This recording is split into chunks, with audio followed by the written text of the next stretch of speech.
Oh boy, with this week's episode of JoJo's Bizarre Adventure, not only do we get some pretty interesting revelations revolving around Bruno, but we get to see the most dangerous compatibility we've seen between a duo of stands. We've seen plenty of people use their stands in harmony to be a really deadly weapon, but seeing Green Day and Oasis, this combo is devastating, and I adore it. But first things first, let's discuss the Bruno revelation, because there's been a lot of confusion and just these little clues that something about Bruno's body wasn't right. I mean, he wasn't losing blood for the most part. He obviously still had some blood, as seen by him biting his lip enough that he was bleeding, but for the most part, most of the blood and pressure that was applied to his body, it didn't seem like he was human, but he was still walking around and he could still use his stand, so something had to have happened. And we can see after this episode, because the mold isn't affecting Bruno, and this mold affects anyone who's a living creature, what seems to have happened is when Bruno's soul was leaving, we have Giorno's stand that kind of clamped them together so the body could still operate, but pretty much he is dead, and once his body runs his course, decays to the point that it can no longer function,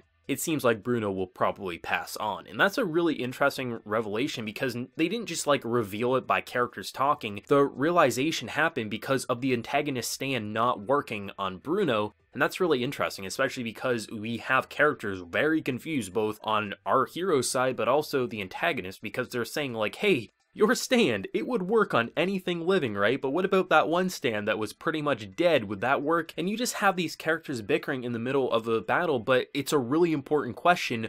Why wasn't Bruno being hurt? And you can see Bruno is clearly not in his right mind. Like, he clearly still understands what he needs to do, but he gets lost in his thought and he just doesn't really recognize what's happening sometimes. And that leads to a lot of fear for the characters, especially Giorno, who doesn't know, is this still the Bruno that I've kind of come to love and respect, or is this something completely different? And that's what's really interesting, is because it's such a shocking realization, and even though typically I'd be like, oh my god, Bruno is going to die soon, it almost feels calming in a way because Bruno has died. He's died, but he still gets to continue on his path to reach the end goal. And that's kind of an interesting way to end a character's journey, or maybe they'll do something different with it. But it's a very interesting piece of info that I've been speculating. I wasn't really sure what was going on. Like, clearly he had some sort of zombiness going on, but when he could still use his stand and his stand never was kind of connected to the dead, it kind of felt like maybe he was alive, but his body just wasn't working properly because of what happened. And that's a really interesting piece of information. But seeing these two users are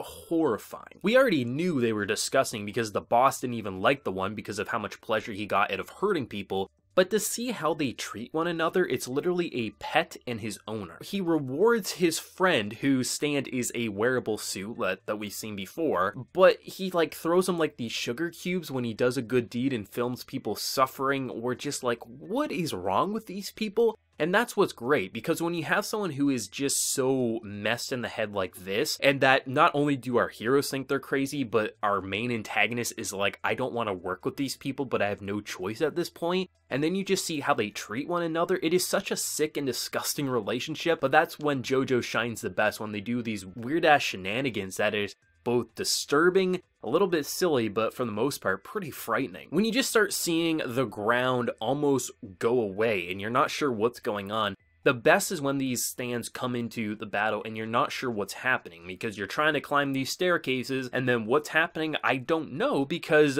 cans are disappearing and then you're just seeing the ground morph down. And that's a pretty devastating combo because you have someone whose entire mold-based ability is based on elevation and where they start off to where he is, and if they go lower than where they started off, like, bad things are gonna happen. And then you have a stand that can basically force them down to where they want by just making the ground and everything else just sink as he's kind of tunneling down below. And it's a very scary combination because even though you have powerful stand users, their entire point is reaching Rome, reaching the Colosseum, getting the information they need, but at the same time, they're not scumbags. They're not going to let an entire city fall on their behalf. And I like that because even though they are in a gang, they are scummy at times, and they do beat up innocent people. At the end of the day, they want to change the system so innocent people won't suffer. And that's the entire point. And I'm glad they didn't just abandon that for their own selfish reasons, but saying like, we have to kill these people. At first, they just wanted to escape because really we need to get to our destination.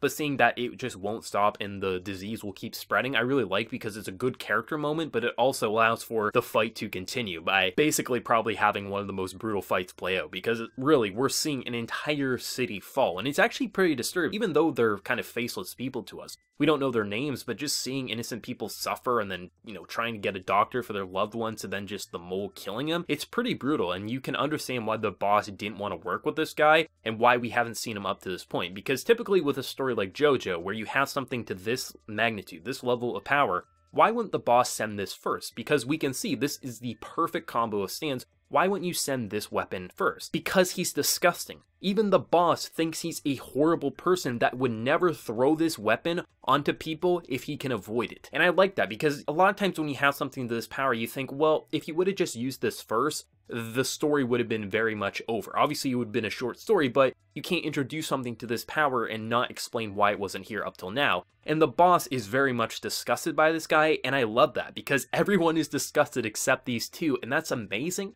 It explains why this guy wasn't around for so long, but also it leads to one of the coolest battles we're seeing so far. And I imagine we're going to have a killer episode next week. People are going to die. I don't know who's going to lose, who's going to win, or if both sides will kind of lose, and obviously Giorno's side will win because he's going to make it to the boss one way or another. But the casualties and just how people can suffer in this show, it's just interesting how they can keep one-upping themselves, and just the reaction, especially just some of the decay and just disgusting rot we see in this, and just some of the mechanics that they were using in this episode and trying to outplay the other, like, well, obviously we got Giorno kind of using the vines, which is always cool to kind of trap the helicopter, but we're seeing how Bruno is kind of tossing him off because he recognizes that he can just predict where this guy's going to go. He's not going to get hurt, and he can sucker punch the man to the point that he's going to cry in a hole because he got hurt, which is hilarious. But then you'll also see someone like Mista who's trying to use his bullets to kind of get caught, and then he'll have the other three come in when he's being pulled down. I like how they're all using their stands to the best of their abilities, and it kind of feels almost even in some ways. The combo is ridiculous, but as long as they can keep heading up, it feels like an even playing field.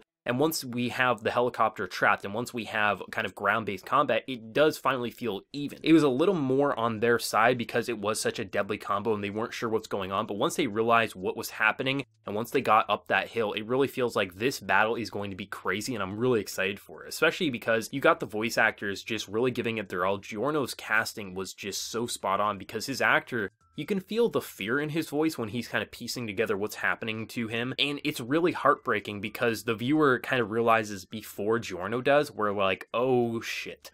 We heard what these characters were talking about, would this stand work on the dead? And we're just seeing friends kind of like recognize that there is nothing you can do, and almost similar to when we had Abaccio die, there's a denial like, maybe I just didn't do enough, or maybe I did do enough and you're just confused what's happened to your body. But Bruno most definitely has come to accept that he has died, and he's okay with that, but he's going to keep powering on until his body stops, and that's okay. And I really like that, because this was a story where not everyone was going to get out alive. There was going to be sacrifices, and I'm glad that these characters are recognizing that it is okay if they go out, but if they can still keep moving, if they can still keep assisting in the plan, they obviously are going to do that. And that's what makes this story so interesting, because even when you have characters like Trish, who almost feels like Bruno is being too cold and ruthless and just wants to see what's going on, most of these characters who started this journey recognize what they signed up for, and they have to understand that emotions come later. The goal and the objective is what comes first. And that's what makes this such a great story, is because even though you're seeing some pretty despicable and powerful villains, you're also getting these moments to let the characters reflect, and even when they're not sitting around talking, you can still see these stories play out just with their facial reactions, the subtle details that David Production went in to make sure that the viewer, even when they're not talking, even when the music isn't telling a narrative,